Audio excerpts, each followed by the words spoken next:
Herðu, hann Stefán Ólafsson er komið líka, blessaður. Sæll.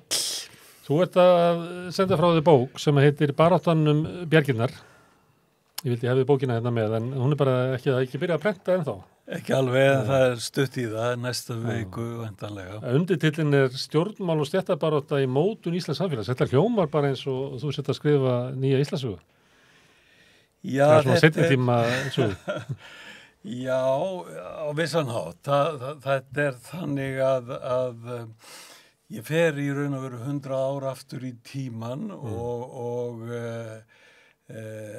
opna svolítið nýjan glugga á þessa framvindu innreiðin útímans á Íslandi og þróun stéttaskiptingar, atvinnulífs-stéttaskiptingar, samfélags og stjórnmála og ég er svona með augun á það sem er grundvöllurinn að sjónarhóðinu er hagsmunir, stéttir og vald og átök milli hagsmuna og milli stétta það að hafa áhrif á samfélagið, mótun þess og þar með áhrif á þróun lífskjarana. Og þú byrjar svona á seinni hluta 19. aldar, svona þegar Ísland er að vakna svona kringum vestuferðirnar, það eru peningar að koma inn í sveitirna með sauðarsölunni, kauffélögin er að vera til,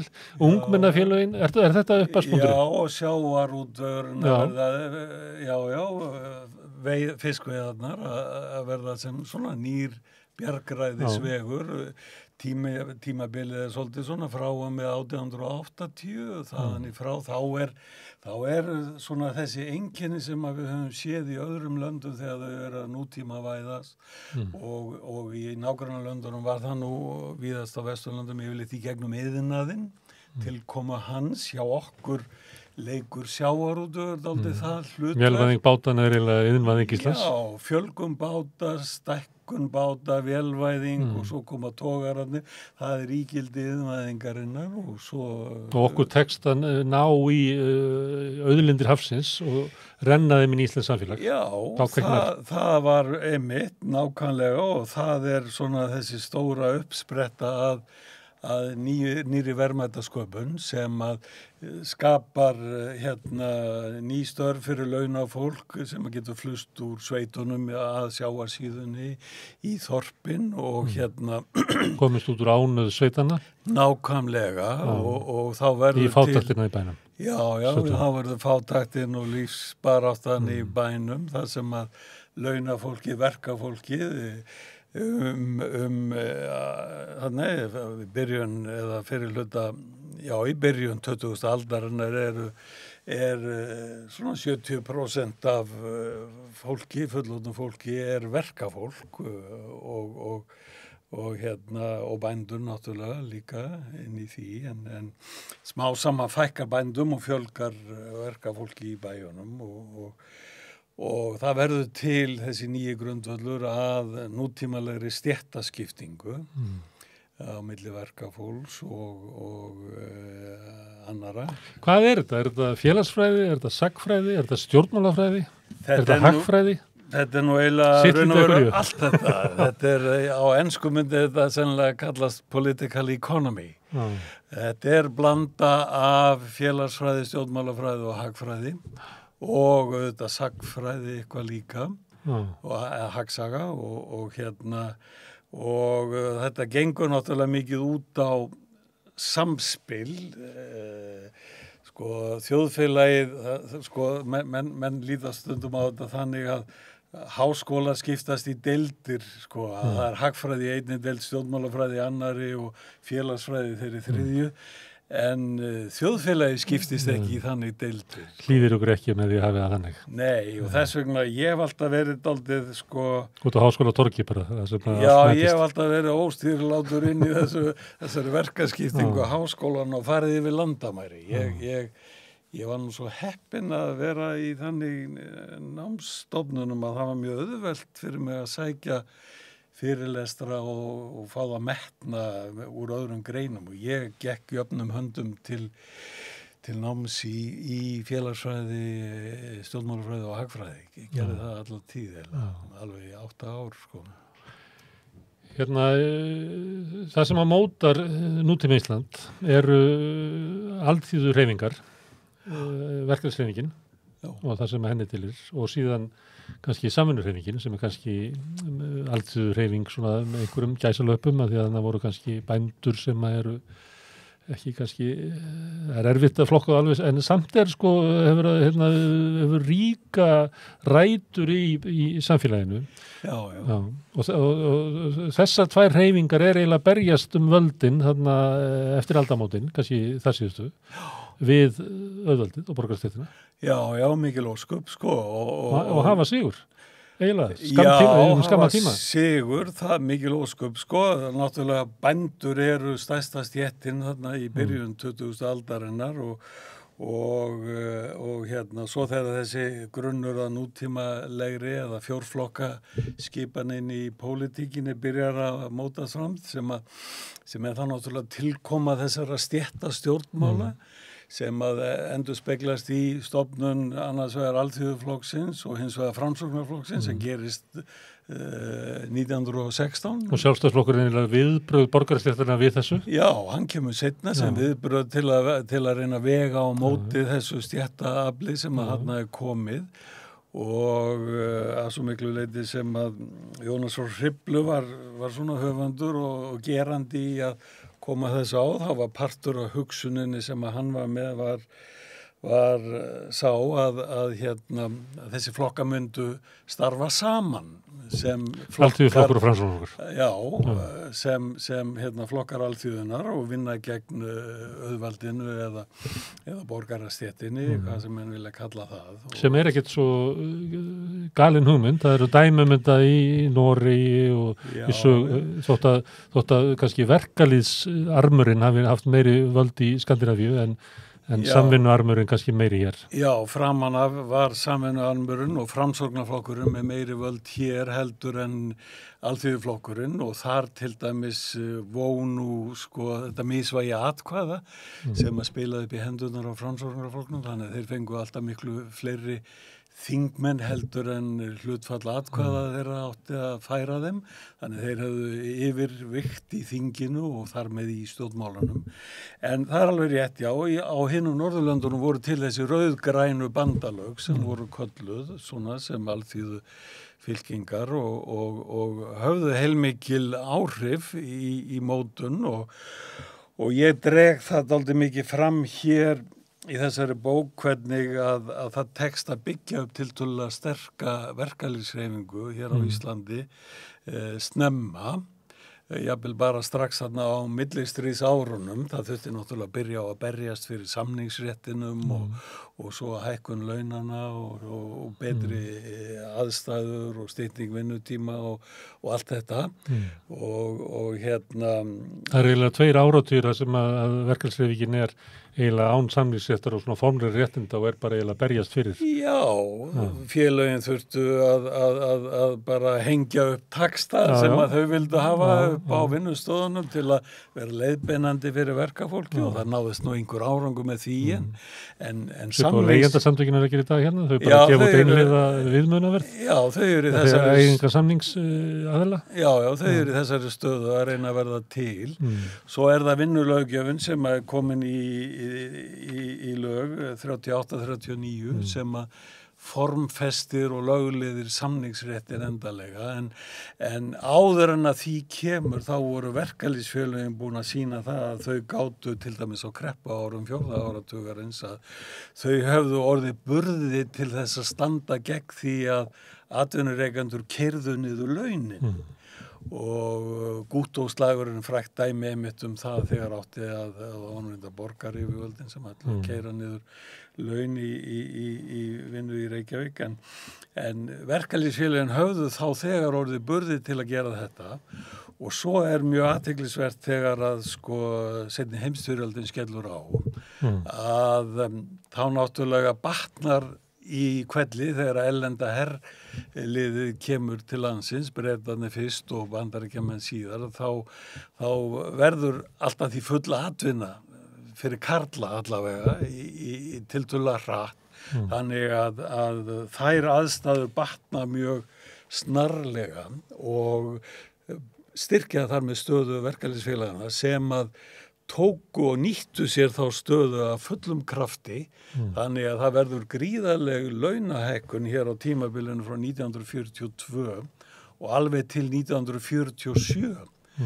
Mjög mikið launahækkun, það verður miklu betra atvinnuástand. Út af skorti og vinnuafli og bara góð samningsstaða, svipaði núna. Áður var þetta alltaf árstíðabundnar sveiflur og menn þurftu að lifa við atvinnuleysi einhvern hluta af árinu en við förum nær þarna fullri vinnu og þetta bara, þarna verður strax lífskjara bylting. Það gengur líka í efnahagslífinu. Við erum að selja stríðsþjóðunum fiskinn, Bretunum náttúrulega mest og ekki kaupmáttur almennings hjálpast við að byggja upp samfélagið? Algjörlega. Það er einmitt mjög mikilvægur punktur sem að menn horfa oft framhjá að þú færð þessa effektífu hringrás peningana til að magna upp bygginguna og svo eftir seinni heimsstyrjöld þegar að nýsköpunarstjórnin eftir að Ísland hefur fengið sjálfstæði, nýsköpunarstjórnin kemur til valda þá eru þar með sjálfstæðisflokknum eru sósíalistaflokkurinn nýstofnaður og tiltölulega og alþýðuflokkurinn saman. Óvenjuleg samsetning og breytti miklu en dugði ekki lengi kannski. Hún dugði ekki lengi en hún kom heilmiklum framfaraprógramum af stað. Það sett löggjöfun almannatryggingar sem var nú reynda gert víða í Evrópu á þessum tíma í kjölfar seinni heimsstyrjaldarinnar. Hún sett 1946. Það grundvöllurinn að nútímalega velferðaríkjunu í dag.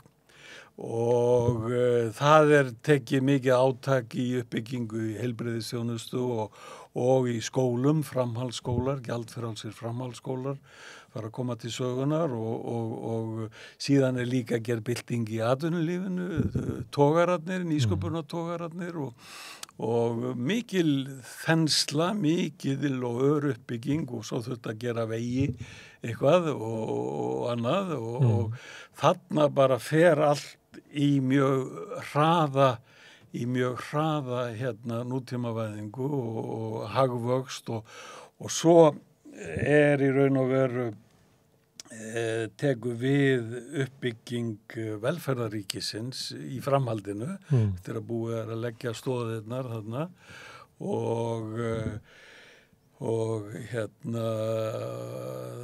og svo fjölgar verður til millistéttin. Það líka dálítið mikið nýmæli í þróun. Það fækkar kannski sigrum verkalýðshreyfingarinnar. Þeir eru meiri þarna og svo kemur við 56 að það koma atvinnuleysisbætur og svo ertu bara verður að fara að tala Breiðholtið og svo verður að fara að tala lífeyrissjóðakerfið og þá er að koma með svona hálfgerða hægri lausnir á öllum. Já, það breytist allt saman sko. Það verða dálítið mikil skil ég rek þessa sögu, þessi ólíku tímabil, hvað einkenndi hvert tímabil. 1960 byrjar dálítið mikið nýtt tímabil í hagstjórninni að þá farið að beita gengisfellingum til að stilla afkomu útflutningsgreinana og áður höfðu við verið til lengri tíma með dálítið hágengisstefnu sem að í raun og veru skilaði þokkalegum kaupmætti sko en setti pressu á gjaldir til þess að greiða fyrir innflutningin. Þess vegna var gripið til þessara skammtana sem var byrjað að gera á kreppuárunum og endust alveg þarna fram að 1960. Þá mjög dregið úr því og annað umhverfi. Þá meiri markaðsvæðing og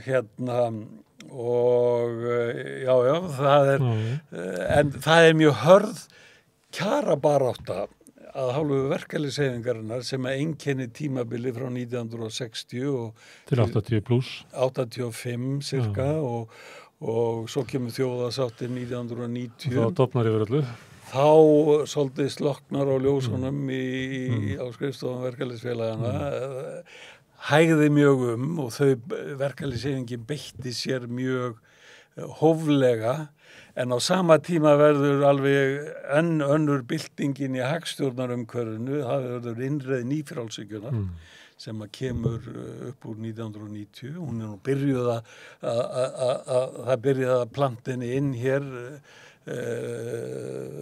jafnvel 78 kemur þessi Leiftur svo gerir verðbólgu. Já, það og svo hérna bókin uppreisn frjálshyggjunar sem kom innan úr Sjálfstæðisflokknum og þá verður alveg nýtt umhverfi og verkalýðshreyfingin, svona ef við tökum tímabili frá 1990 og fram að hruni 2008, að þá heldur verkalýðshreyfingin heilmikið aftur af sér og er ekki sama harkan í kjarabaráttun og verið hafði. Þar til fyrir þú vonum að það sé að breytast? Já, það síðan breytist. Það var svo sem sama mentalitet eftir hrun að verkalýðshreyfingin var í raun og veru dálítið hæg. Hruni skellur á með 50% gengisfellingu og 20% verðbólgu og kaupmáttar hruni. Þannig að kaupmáttur ráðstöfunartekna heimilanna fer niður 26-28% á 2 árum.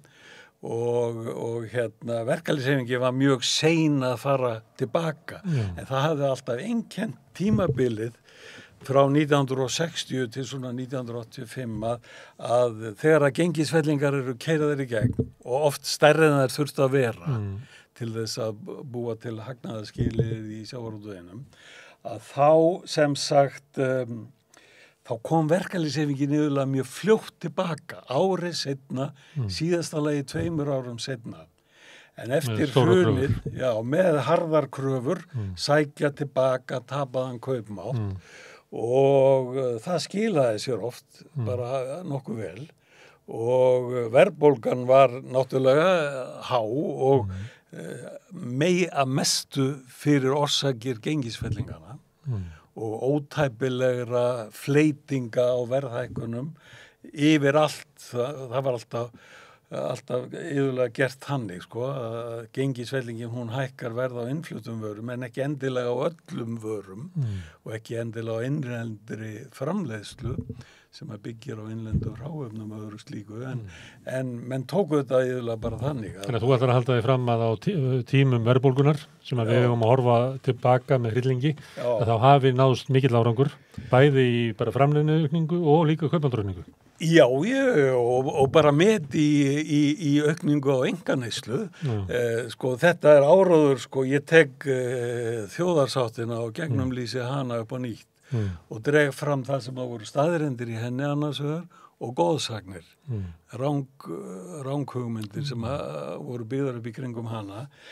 Lítur á hana sem bara hluta af nýfrjálshyggju árunum, þjóðarsáttina? Já, hún er kannski ekki beint afspengi nýfrjálshyggjunar, nema að í einni af bókum Samtaka atvinnurekenda þá er enda sagt að grundvöllurinn af þjóðarsáttinni var lagður eftir að hagfræðingum var hleypt að samningaborðinu í kjarasamningunum sem ég var svolítið skemmtilega orðað hjá þeim og það er dálítið þannig, þá eru hagfræðingar fannir að koma inn í verkalýðshreyfinguna og í áhrifastöður en tímabilið, ef við tökum 3 áratugi fyrir þjóðarsátt og 3 áratugi eftir þjóðarsátt, það liggur fyrir að meðalaukning einkaneyslu og kaupmáttar ráðstöfunartekna var talsvert meiri á áratugunum fyrir þjóðarsátt heldur en á áratugunum eftir þjóðarsátt. Og þetta... Mér finnst alltaf gaman að gera þetta vegna þess að nýfrjálshyggjuliðið það bara þolir þetta ekki. Nei. Það er algjörlega sannfært að það hafi komið stórkostlegu aukning hagvaxtar og lífsgæð og allt saman með nýfrjálshyggjunni, en svo er bara ekki Það er eiginlega bara klift ofan af Já, þetta tókst svo fullkomlega að draga upp ranga mynd af samhenginu og atvinnurekendur núna í þessum kjarasamningum sem við erum í núna. Þeir eru enn að draga þetta, við að læra af reynslunni, segja þeir, að það þýðir ekki að byggja kauphækkanir, þá bara kemur verðbólga sem étur það upp og enginn græðir á því. En það var mikil kaupmáttaraukning á þessum verðbólgu árum, mikil hagvöxtur líka og mikil uppbygging á innviðum í samfélaginu og fyrir það hvað það herti bara alþýðu manna að standa í átökum og sigra. Já, það er ekki sjálfsmynd verkamanna var miklu sterkari 1970 og 80 heldur en í dag. Þetta er bara eins og í fótboltanum að það hefur góð áhrif að sigra leikinn. Þannig að þegar ég hlust á þig, þá þetta mér í hug sko, stundum í baráttunni að þá býr fólk til sögu að því við erum að lifa inn í einhverju sögu og besta baráttusagan er þannig að það var góðu tími, svo mistu við fótana en núna erum við að ná þeim aftur, þannig er rökina bak við sjálfstæðis baráttu Íslendinga og fleiri, þú þekkir það. Er þetta svona saga, er þetta mikinn árangur sem alþýðurhreyfingarnar náðu á fyrri hluta síðustu aldar og fram eftir henni, síðan einhvern veginn mistu við sjónar af því hvaða dýnamík er í baráttunni, hversu mikinn skerf þau lögðu til þess að byggja upp samfélagið eins og við teljum vera gott í dag, að nú er komin tíminn til þess að fara ofan í kjallara og ná aftur í gömlu vopnin og fara að berjast aftur. Já, að mörgu leyti, sko, þetta sjónarhorn stéttaskiptingar og stéttabaráttu og hvað sem hún er á vettvangi stjórnmála eða á vettvangi vinnumarkaðarins, það kallar dálítið á þetta og ég er vissulega að draga fram svona sögu og ég er líka að sýna dálítið ítarlega hvernig hefur orðið aftur fyrir á mörgum sviðum á sérstaklega síðustu 20 árunum í velferðaríkinu almennt. Hún er hörnum barnabóta. Já, tekjutilfærslu til heimilana, barnabætur, húsnæðisstuðningur. Velferðaríkið er ekki. Velferðaríkið, hér var mjög öflugt félagslegt húsnæðiskerfi sem að Sjálfstæðisflokkurinn og Framsóknarflokkurinn lögðu niður árið 1999 og við sitjum uppi með húsnæðismál, þeir ætluðu að leysa svo þetta með markaðsvæðingu húsnæðismálana. Við sitjum hér uppi með djúpa húsnæðiskreppu sem var bara eins ónauðsynleg og nokkuð gat mögulega verið. Og er bara stærsti erfiðleikandi við að ná sama kjarasamningum er ástandið húsnæðismála. Já, í dag Seðlabankinn er að trekka hér upp vexti og er að sko, það hefur lengi verið reyndar einkenni á sko húsnæðismálum á Íslandi að þó að sko til dæmis Sjálfstæðisflokkurinn sem hefur alltaf ráðið mestu í ríkisstjórnum hér, þó að hann hefði í gegnum áratugina alltaf talað sig sem stuðningsflokk þess að fólk ættið húsnæði sem að byggja í, að þá sköffuðu þeir aldrei möguleika í formi lánveitinga. Það var aldrei nægilegt aðgengi að lánsfé til þess að fólk gæti byggt upp og komið sér upp húsnæði á sífiliseran hátt. Fólk var að byggja þetta sjálf, sko. Ég var að vinna hjá foreldrum mínum minni bensku að skafa timbur í grunnum og á íbúðarhúsnæði sem að fjölskyldan var að láta sér dreyma að fara inn í og og þannig fyrir þá sem ekki muna þann tíma það var bara vegna þess að það fannst ekki peningur til þess að kaupa þessa þjónustu, þannig að fólk var að leggja hana til sjálft. Fólk var að gera það fekk ekki lán og þannig að sko en samt gerði þjóðin þetta. Hún byggði yfir sig og hátt hlutfall fólks endaði á að eignast íbúðarhúsnæði. Það var alltaf einkenni á þessu samt á Íslandi að eignamyndunni var mjög hæg. Því að fólk satt þegar það svo sem fer að gerast reyndar seinna eftir að farið að lána meira, að þá er vaxtastigið, þá loksins að fólk fer að fá alvöru lán, að þá er vaxtastigið svo hátt og sérstaklega núna þessa síðustu áratugi að eignamyndun hefur verið miklu hægari hér heldur en í grannríkjónum. Og svo vorum við komið hér með vaxtabótakerfi sko sem að og hann orðið nokkuð öflugt í tíð vinstri stjórnarinnar sem satt hérna frá 88 til 90 eða 87 og en Jóhanna félagsmálaráðherra? Jóhanna Sigurðardóttir á mörg glæsiverk á þessu sviði. Við getum rétt ímynda okkur hvað hefði gerst ef að hennar húsnæðisstefna hefði haldið áfram, hver staðan á húsnæðismarkaði væri í dag? Það væri hér 20.000 félagslegar íbúðir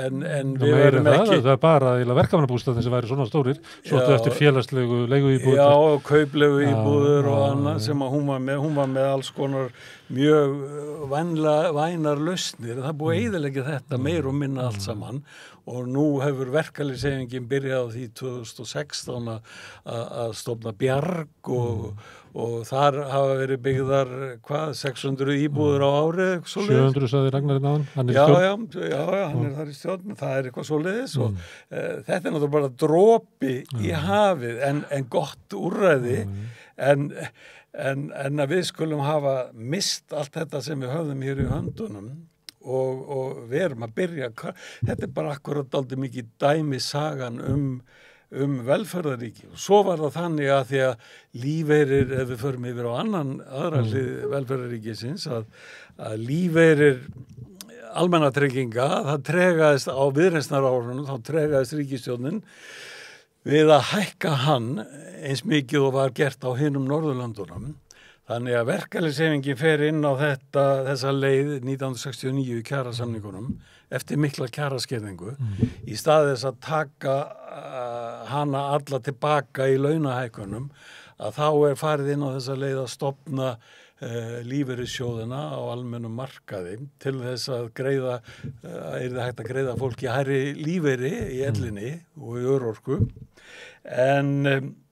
og þetta var svo sem gagnlegt og þá þetta bara dæmum það að verkalýðshreyfingin ætlar að ganga inn í og bæta velferðaríki sem að ríkið er ekki að standa sér nógu vel í og það er svona farið inn á þá leið og við erum náttúrulega það núna en og langtíma munurinn á okkur og Norðurlöndunum kannski? Já, í Svíþjóð og Noregi er svona og þau hafi öll hörnaæði mikið í Norðurlöndum. Já, það er grafist undan þeim svolítið í seinni tíð en svo er það náttúrulega sorgarsaga hvernig þessi lífeyrismál hafa þróast hér að ríkið hefur hins vegar notað tækifærið þegar að lífeyrissjóðin hafa byggst upp og hafa farið að greiða fólki eitthvað eins meira að þá dregur ríkið bara tilbaka almannatryggingalífeyrin. Þannig að kjarabótin af lífeyrissjóðunum, hún er ekki að skila sér nema að 1/4 hluta, 3/4 renna til ríkisins. Og alla æfin að spara svo að Bjarni Benediktsson þurfa að greiða minna út. Já, og þetta er náttúrulega dæmi að það er búið að snúa velferðaríkinu dálítið af braut og það er alls konar svona og við þekkjum það með heilbrigðiskerfið náttúrulega og í raun og veru erum við dálítið mikið, við höfum það einkennir náttúrulega hægri pólitík er alltaf aðhald gagnvart velferðaríkinu, neikvæðni gagnvart velferðaríkinu, sveltistefna í grundvallaratriðum. Við erum að sjá afleiðingar hennar hér í dag í því að nær allir innviðir samfélagsins eru ófullnægjandi. Þeim hefur ekki verið haldið miðað við þann vöxt sem hefur verið á íbúum vegna aukina innflytjenda, það fjölgar íbúum um 8.000 það sem hafir þessu ári bara. Og það ekki þroskast eða þróast, þetta eru bara Já, það er bara öllu bara hleypt út á vegina og hleypt á rafmagnið og hleypt á hitaveiturnar og skólakerfið og svo bara taka við meir en uppbygginguna vantar að sem sagt bæði félagslegu og raunar efnislegu innviðinni líka þeir rísi undir þessu öllu Það er horfin þessi hugmynd sem var á, þau eru að lýsa fyrirhluta síðustu aldar sem við getum kallað svona nation building, það er að byggja samfélagi. Svo hugmynd hefur gefið svolítið mikið eftir. Já, hún hefur gefið mikið eftir. Samfélagi á að verða til.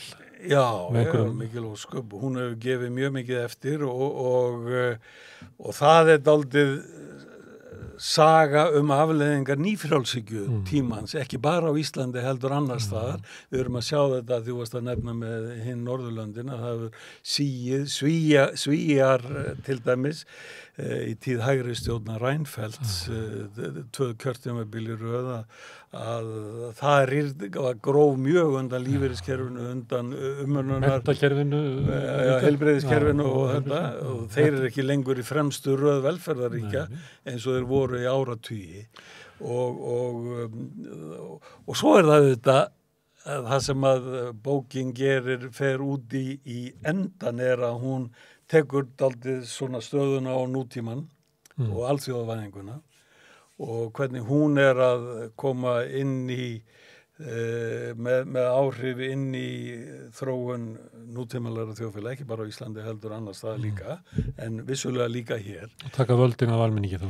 Taka völdin af almenningi, færa þau yfir á fjármálamarkaðina, færa þau úr landi líka og hérna það búið að opna fyrir eignafólki að sleppa við skatta með því að flytja eignir sínar inn í svarthol alþjóðahagkerfisins, skattaskjólin en síðan líka. Og þetta eru stéttaátök, þetta eru átök á milli vald almennings og vald peningana. Þetta allt og það það sem að mér finnst þeim svo tímabært að fara að draga fram að því að alþjóðavæðingin rekin áfram af fjármálakerfum heimsins, af eignafólkinu, auðmönnunum, þannig séð og þar allt búið hæginn fyrir þá en leiði verið að grafa undan ráðningar kjörum verkafólks í ríkulöndunum og hérna vinnuskilyrðum og verið að rýra öryggi, starfsöryggi og starfsferlaöryggi og möguleika fólks á að lifa af vinnu, það alþjóðavæðingin að grafa stórlega undan þessu. Það má segja að við fáum ódýra vöru frá ódýrari vöru kannski á sömu sögðum frá Kína, en við erum ekki svo bætt af því þegar að útkoman eins og við sjáum í fjölmörgum löndum að þetta alþjóðavædda heimsagkerfi sem byggt á grundvelli nýfrjálshyggju að það fyrst og fremst að skila peningaflæðinu í ríkustu 10% eða ríkasta 1% í heiminum og það bara gegnum gangandi. Það ekki bara í einu landi, það misjaflega mikið á milli landa, en þetta minnstur sem allstaðar og yfirstéttin hún bara náði rosalegum tökum á einstaka þjóðfélögum og á alþjóða heims hagkerfinu og peninga fjármálakerfinu. Verður svona það sem að geti kallað alræði auðvalds. Já. Það var bara eiginlega alræðisvalds. Já. Því að völd og áhrif almennings verður alltaf minni og minni. Þau verða minni og minni þegar þú færir meiri ákvarðan að tökja út á markaðinn þar sem að kaupgeta og peningamagni ræður ferðinni, þá skipta lýðræðisleg stjórnmál minna máli og við sjáum það líka að það hefur grafið undan lýðræðinu stórlega á síðustu, sérstaklega áberandi á síðustu 15 árunum. Og völdin hafa bara fest yfir á markaðina. Og hvaðan eru teknar? Já, það eru teknar þar og svo smám saman sér fólk minni ástæðu til þess að vera að kjósa stjórnmálamenn eða hafa einhvern áhuga á þeim að því að þeir skipta einhver sérstökum máli. Það eru peningamennir og stórfyrirtækin og matsfyrirtækin í Wall Street og allt þetta sem að ræðu dálítið ferðinni og þannig við þurfum dálítið að endurheimta sjálfstæðið, sjálfstæði alþýðunar. Sjálfstæði alþýðunar. Það ekki þjóðríkisins, það tæki alþýðunar. Ég held við þurfum aðeins að ég færi fram alls konar rök fyrir því að það þarf að endurhanna alþjóðavæðinguna. Hún hefði geta verið allt öðruvísi en hún varð. Þetta ekkert náttúrulögmál að hún væri nákvæmlega eins og hún var. Þetta varð fyrst og fremst alþjóðavæðing nýfrjálshyggju. fyrirtækjana. Og meðan að kannski alþjóðavæðingi sem var undan, alþjóðasamstarfi var á grundvelli þjóðríkjana. Eldri stofnanir eins og Sameinuðu þjóðirnar og það var búið til þannig. Og þú getur leyst sameiginlega mál í heiminum með samningum sjálfstæðra þjóðríkja. Þannig hafa komið allir mannréttindasáttmálarnir og það er komið allar raunverulega framfæri fyrir almenning. Þannig að seinni tíma alþjóðavæðingin er náttúrulega fyrst og fremst framfæri fyrir í nefnumveri. Já, og hefur grafið mjög stórlega undan bara stöðu launafólks á vinnumörkuðum. Við erum svolítið talað pólitík og stéttabaráttu, efnahagsmál, en þú hefur skrifað sögu og við sem samfélag náttúrulega þurfum að geta lifað inn í einhverju sögu og saga okkar hvernig við upplifum samfélagið og mér heyrist þú vera svona að vilja að fólk átti sig á hvaða áhrif verkalýðshreyfingin hafði og hreyfingar almennings til uppbyggingar samfélagsins. Já, því að móti kemur oft við trúum því að við höfum orðið rík út af togarunum eða hernum eða það komið allt einhvern veginn svona utanaf. Þeir eru svolítið í mun að draga það fram að árangur sem náðist, hann var sóttur af því að fólk vildi að samfélagi myndi þróast á tiltekinn hátt. Algjörlega, hann var sóttur og hann var að mörgu leyti heilbrigður og rökréttur og þannig að ég er náttúrulega dálítið mikið að draga það fram hvernig þetta allt saman skipti máli og það er dálítið gegnumgangandi þráður í þessu verki að við erum að horfa á pólitíkina sérstaklega að þá hafa náttúrulega hægri flokkarnir haft miklu meiri völd heldur en vinstri flokkarnir hér á Íslandi. Þeir hafa verið, ég tel með sér saman mánuðina, hvað við höfðum hægri stjórnir lengi í marga mánuði, vinstri stjórnir í marga mánuði yfir tíman og þetta eru allt saman mjög miklir yfirburðir hægri stjórnmála í ríkisstjórnum. Svo hafa þetta hægri stjórnmálin breyst, þau breyttust þegar nýfrjálshyggjan kemur þangað inn, en allt í lagi. Það sem hefur náttúrulega einkennt pólitík á Íslandi síðustu 100 árin er það að við höfum haft veika vinstri pólitík og miklu veikari heldur en á hinum Norðurlöndum. Kanntu að leysa ráðgátur það? Já, hún er part af þessu sem við vorum að nefna hér áðan að í þessum flokkum alþýðunar, það sem voru alþýðuflokkurinn og framsóknarflokkurinn á fyrstu áratugum aldarinnar, að þá var það ekki hér eins og hinum Norðurlöndunum að þar voru það jafnaðarmannaflokkarnir, verkamannaflokkarnir sem voru miklu stærri og höfðu sterkari stöðu. Þetta liggur kannski í því að Ísland var meira dreifbýlt. Við vorum ekki komið með sömu þéttbýlisvæðinguna og var á hinum Norðurlöndunum að því að verkamannaflokkarnir eru meira þéttbýlisflokkar heldur en sveitaflokkar. Þannig að þessi yfirburðastaða sem Framsóknarflokkurinn náði hér og náði að halda ótrúlega lengi að hún er stór hluti af þeirri skýringu. Allt Framsóknar gerða.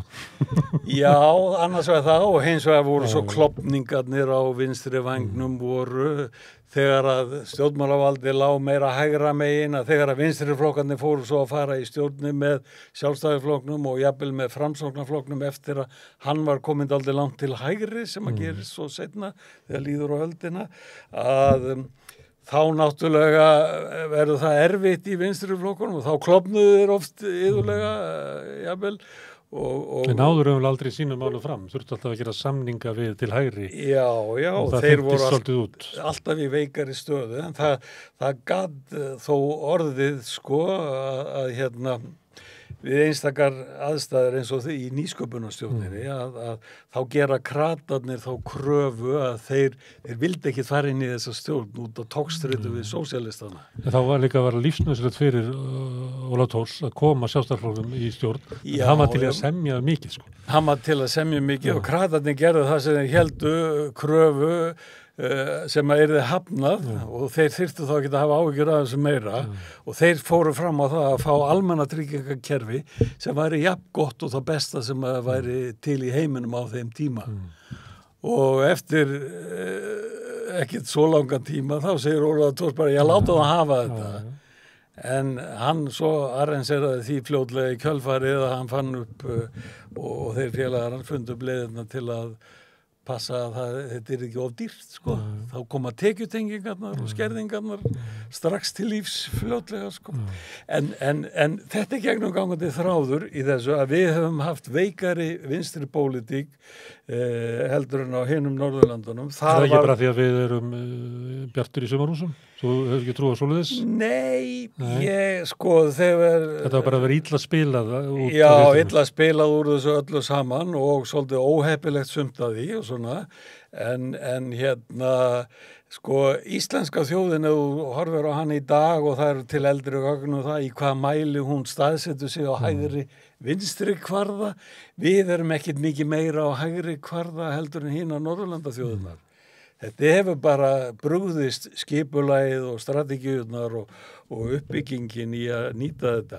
En í þessu samengi það sem að vinstri pólitíkin var alltaf veikari hér, að þá varð hlutverk verkalýðshreyfingarinnar mikilvægara og einmitt bara svo staðurinn að það tekst að byggja hana tiltölulega sterka með heilmikinn slagkraft strax á millistríðsárunum og sem svo bara getur elfst og er orðin alveg heilmikill upp úr 1960 þegar að þurfti að reyna á verkfallsátök ítrekað.